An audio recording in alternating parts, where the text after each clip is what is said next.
13 Agustus 2025, Kabupaten Pati bergolak. Ribuan rakyat marah dan mengepung kantor Bupati. Mereka menentang kebijakan Bupati Sudewo yang menaikkan tarif pajak seenaknya. Dari Pati, api perjuangan merembet di penjuru tanah air. Dari Pati dan ratusan daerah lain yang bergerak setelahnya, kita melihat rakyat punya kapasitas melakukan koreksi langsung terhadap kebijakan yang tidak adil. Kamu mendengarkan Saga KBR.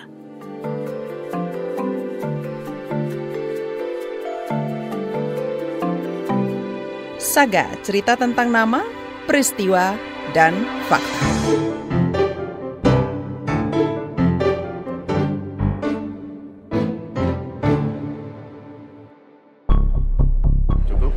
Aksi penolakan pajak tanggal 13 Agustus ya? Siapa yang akan melakukan penolakan? Silahkan lakukan. Jangan hanya 5.000 orang, 50.000 orang aja suruh ngerahkan. Saya tidak akan gentar. Saya tidak akan merubah keputusan. Bupati Sudewo menanggapi rencana aksi unjuk rasa masyarakat Pati yang digelar 13 Agustus 2025 lalu. Dia menantang sambil bersikukuh menaikkan tarif pajak bumi dan bangunan perdesaan dan perkotaan PBB P2 sebesar 250%. Sudewo tak mau mencabut keputusan yang diambil dalam pertemuan dengan para camat dan anggota Pasopati 18 Mei lalu itu. Saya tidak akan gentar, tidak akan mundur satu langkah. Yang saya lakukan adalah yang terbaik untuk pembangunan Kabupaten Pati, yang terbaik untuk rakyat Kabupaten Pati. Tantangan dari sang bupati bersambut. Berarti memang harus ada gerakan masyarakat. Aku gitu. Ya udah, aku beraniin diri sama Husein kayak gitu. Fajar adalah salah satu dari banyak warga Pati yang kesal mendengar pernyataan Sudewo. Ini lawanku penguasa, aku jelas lawanku penguasa. Aku masyarakat biasa, lawanku penguasa. Pemuda berusia 26 tahun ini juga salah satu inisiator demonstrasi di Pati. Aku buat pamflet itu tak sebar, memantik lah gitu kan. Pada responnya luar biasa. Tanggal 13 gitu. Rakyat Pati bergerak secara organik lantaran kecewa. Ada yang membuka donasi, ada yang menyumbang uang, air mineral, atau apa saja sebagai bentuk solidaritas mendukung aksi unjuk rasa. Bahwa kita berdiri di sini sampai keputusan kita, sampai tuntutan kita dikabulkan. Hari itu kesabaran rakyat Pati sudah habis.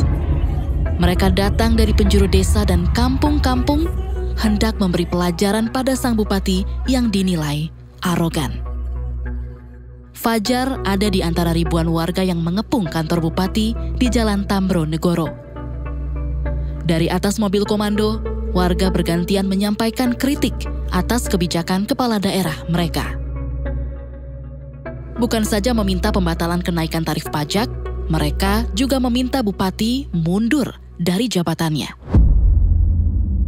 Menggunakan kendaraan taktis, Sudewo menemui demonstran.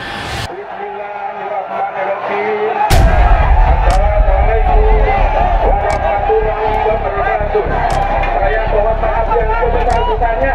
Saya akan berbuat yang lebih baik. Terima kasih. Namun, massa yang terlanjur marah menghujani Sudewo dengan botol air mineral dan sandal jepit. Aksi demonstrasi berakhir ricuh. Aparat menembakkan gas air mata. 40-an orang mengalami luka-luka. Suasana Pati mencekam. DPRD menggelar rapat mendadak dan memutuskan membentuk panitia khusus hak angket untuk memakzulkan Sudewo dari jabatan bupati. Lengser Sudewo, Wan. Perlawanan rakyat Pati tak muncul tiba-tiba. Sebelum Pati memanas, Fajar, seperti kebanyakan warga Pati lainnya, tenggelam dalam aktivitas harian menyambung hidup. Pagi itu, dia mendorong gerobak berisi aneka minuman untuk dijajakan di pinggir jalan, mengadu nasib bersama pedagang kaki lima lainnya hingga sore hari. Selesai jualan, dia titipkan gerobak di lahan kosong. Tentu, ini tidak gratis. Fajar membayar sejumlah uang, biaya sewa kepada pemilik lahan, sebut saja namanya Rani. Nah, dia sambat, "Mas, ini kok malah bupatinya kok?"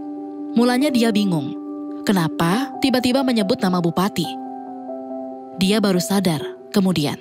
Karena dia mikirnya gini, dia itu mau menaikkan harga penitipan gerobak tapi ewoh sama aku. Makanya dia pengen menjelaskan dulu alasannya.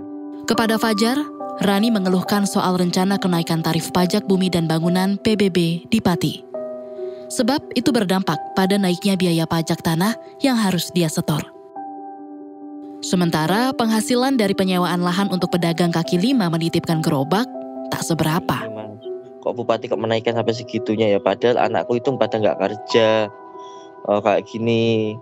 Semisal tak jual kan nggak mungkin juga toh mas, nggak, orang ini aset masa depan kan gitu.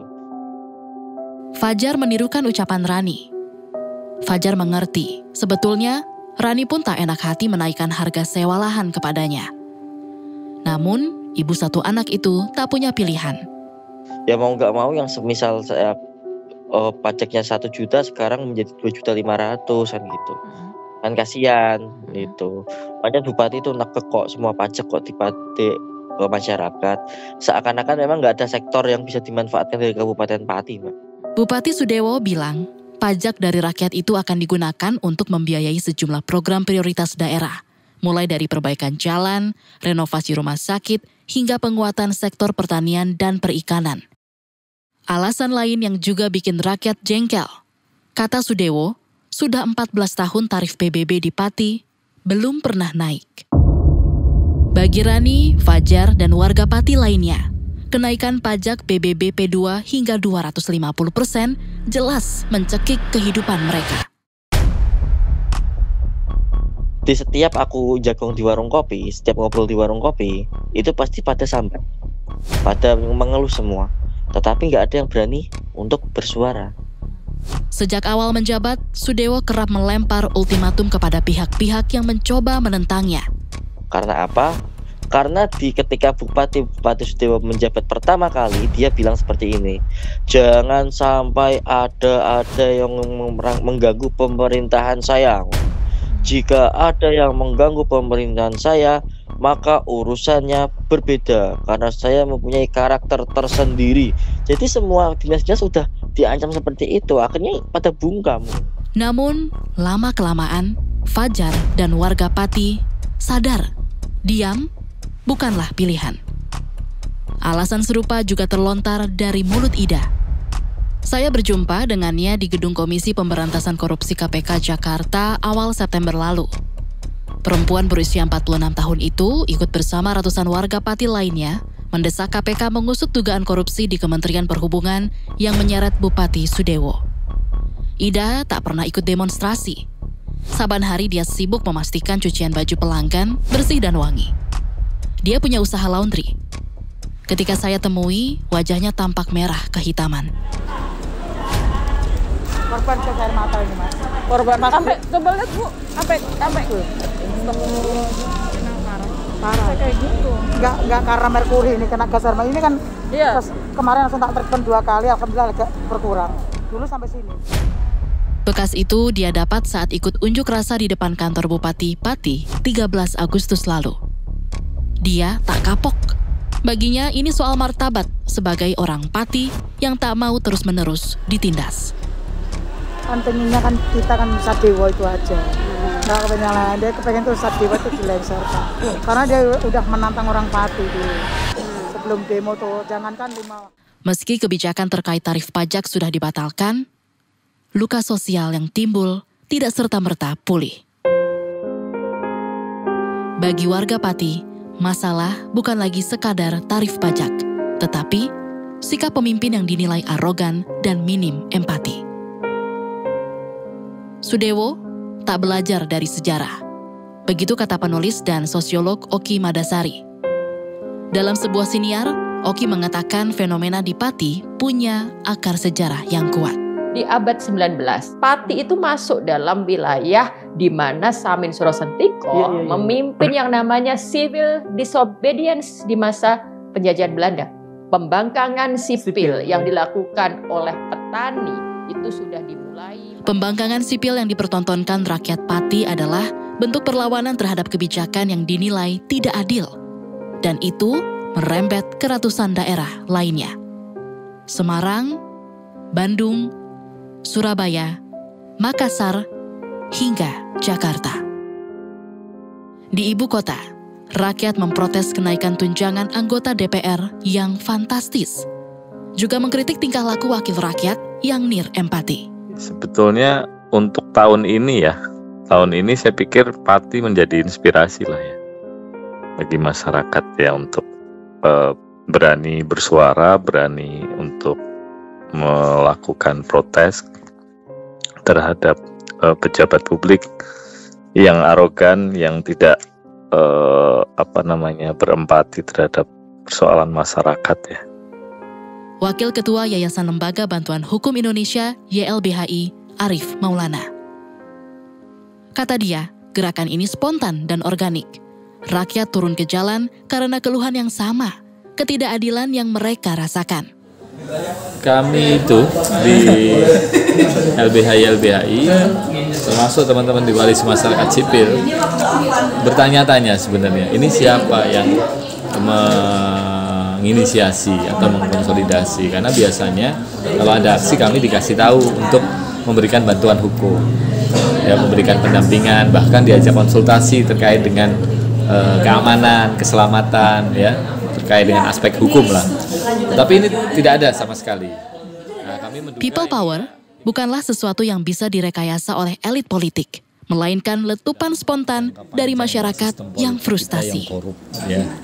Partai politik yang korup, kemudian eksklusif gitu ya, yang tidak demokratis, yang kemudian melahirkan pimpinan-pimpinan, pejabat-pejabat publik yang duduk di lembaga pemerintahan, ya, di lembaga legislatif yang mestinya itu bekerja, ya, berjuang, berpikir, ya, mengabdi pada kepentingan masyarakat, tapi justru mengabdi pada kepentingan kelompok, ya, partainya kah, atau bahkan kemudian mementingkan kepentingan pribadinya dan keluarganya. Nah, dan dari Pati dan ratusan daerah lainnya yang ikut bergerak setelahnya, kita melihat rakyat punya kapasitas mengorganisir diri dan melakukan koreksi langsung terhadap kebijakan yang tidak adil. Dan itu berarti alarm bagi penguasa untuk segera berbenah. Karena kalau kita bicara hidup dan mati, semua orang pasti hidup dan mati. Tetapi aku pengen semisal aku pun mati, setidaknya aku bisa mengisi perjuangan dengan bermanfaat untuk masyarakat. Demikian Saga KBR, saya Naomi Liandra.